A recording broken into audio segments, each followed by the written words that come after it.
E.N.D here. We are in day 5 for the spoilers of Corsair 2020. And today I'm going to show you some spoilers that, in my opinion, they are big bombs spoilers. Let's begin our spoiler because I have a lot of cards to show you and I don't want to waste a lot of time.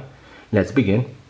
We have 10 common lands that they will give you 1 mana of a color or the other. They will come in play tapped, but when they come in enter the battlefield you will gain 1 life. We have 10 lands, 1 land for each pair of colors, and I believe in limited these will be extremely played. Lifekin Druid, 1 and 1 green, it's a 0/3 Druid. You tap to add 1 green. If you control 4 or more creatures, you add 2 green. Cloudkin Seer, for 2 and 1 blue, it's a 2/1 flying creature.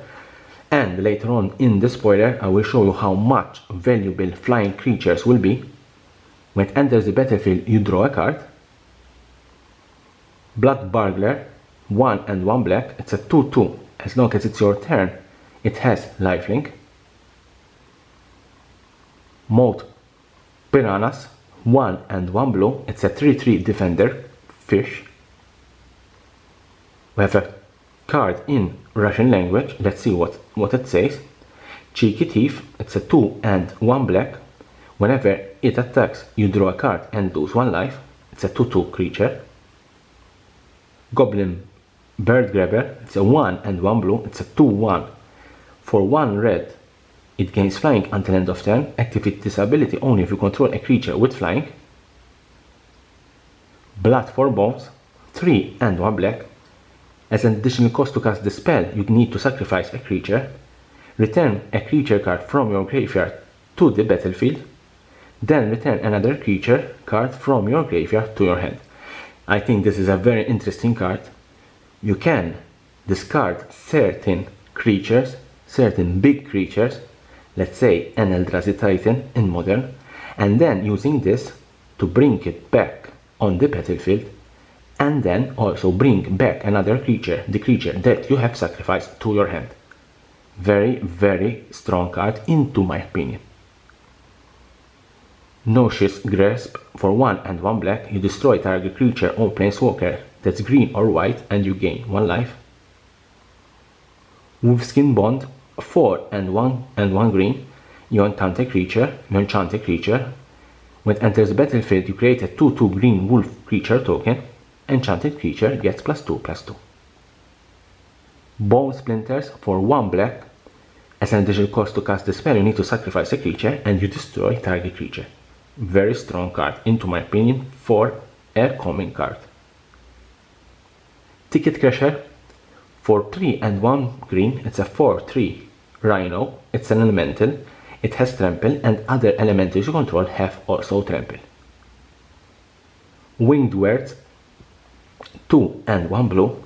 The spell costs 1 less to cast if you control a creature with flying. You draw 2 cards. Boneclad Necromancer, for 3 and 2 black. It's a 3/3 wizard. When it enters the battlefield, you may exile target creature card from your graveyard. If you do, you create a 2/2 black zombie creature token. Frostlings, 2 and 1 blue. It's a 2/2 cat elemental. When it enters the battlefield, tap target creature opponent controls. That creature doesn't untap during its controller next untap step. Squad Captain, 4 and 1 white. It's a 2/2 human soldier with vigilance. Squad Captain enters the battlefield with a +1/+1 counter for each other creature you control. Aerial Assault, 2 and 1 white. Destroy target tapped creature. You gain 1 life for each creature you control with flying. Let's begin our uncommon. Herald of the Sun, for 4 and 2 white. It's a 4/4 flying. And for 3 and 1 white, you put a +1/+1 counter on another creature with flying. Looming Shaman, 2 and 1 green. It's a 3/2 Shaman. When it enters the battlefield, target player shuffles any number of target cards from their graveyard into their library. Lavakin Brawler, for 3 and 1 red. It's a 2/4 elemental warrior. Whenever it attacks, it gains +1/+0 until end of turn for each elemental you control. Tone-bound leash, 1 blue and 1 black. It's a 1/3 zombie wizard. It has death touch, it has lifelink, and whenever it enters the battlefield or deals combat damage to a player, you draw a card and discard the card. Diviner's Logbox for 4. It's an artifact for 1 and tap. Choose a card name that then reveal the top card of your library. If that card has the chosen name, sacrifice it and draw 3 cards. Activate this ability only one time. You could cast a sorcery. This card with Scry, you will have a guarantee that you choose the correct card name to draw the 3 cards. We begin our rares. We have a rare in a foreign language. Shared Summons for 3 and 2 green. You search for a rare library for 2 creature cards with different names, reveal them and put them into your hand, then shuffle your library. This is one of the big cards spoiled today. SEPHARA, Sky's Blade for 4 and 3 white. It's a 7/7 legendary creature, Angel.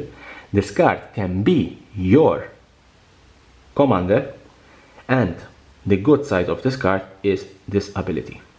You may pay 1 white and tap 4 untapped creatures you control with flying. This is why I told you flying creatures will be very important for this card, rather than pay the spell's mana cost. It has lifelink, it has flying. Other creatures you control with flying have indestructible. Can you imagine how strong this card will be with your flying creatures? Over and above the mechanic, it's a 7/7 creature.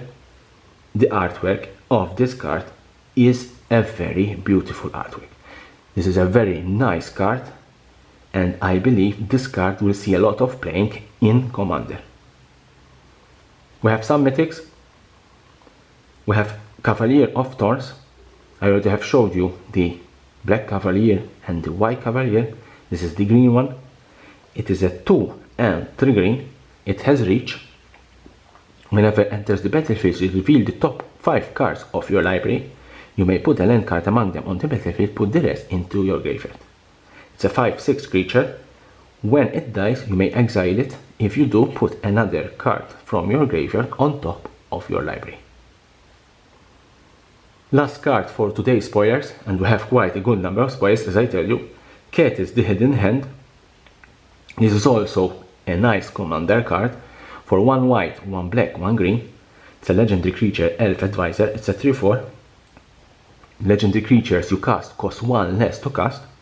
Exile 2 legendary cards from your graveyard until end of turn. Each legendary card in your graveyard gain. You may play this card from your graveyard. Can you imagine how strong this card will be in Commander? Corsair 2020, in my opinion, it is going to be a very good set.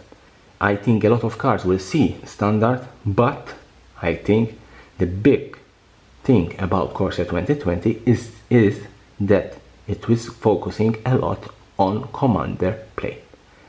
Leave me a comment below. Do you agree with me that Commander 2020 is targeting Commanders, especially those that like to play Commander format? And here there is the subscription button. Subscribe for my channel for more spoilers, more news about Corsair 2020, Magic the Gathering and the collectible world.